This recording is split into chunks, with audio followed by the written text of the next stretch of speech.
इमरान खान साहब के ऊपर मुश्किल वक्त आया तो जस्टिस तारक महमूद जहांगीरी साहब ने एक ऐसा फैसला दिया जिससे सबको हैरान कर दिया। वो फैसला ये था कि इमरान खान साहब को ब्लैंकेट एक जमानत दे दी गई थी उन तमाम मुकदमात में जो पाकिस्तान के मुख्तलिफ हिस्सों में दर्ज हुए थे या मुख्तलिफ हिस्सों में दर्ज हो रहे थे या जिन्होंने फ्यूचर में मुस्तकबिल में दर्ज होना था। तो उन सब में इन्हें एक ब्लैंकेट जमानत दे दी गई कि जो मुकदमात पीछे को हो गए, जो अब हो रहे हैं और जो जुर्म आपने करने हैं और उसकी पादाश में फ्यूचर में आपके खिलाफ पर्चे दर्ज होने हैं या आपकी गिरफ्तारी के लिए छापे पड़ने हैं, तो उसके अंदर भी आपको जमानत है।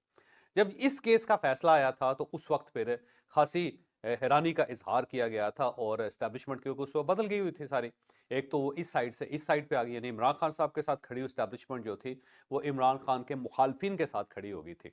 और दूसरा ये है कि वो नहीं चाहते थे कि इमरान खान साहब को इतनी सपोर्ट मिले और ज़ाहिर अदलिया से सपोर्ट उनको धड़ाधड़ मिल रही थी।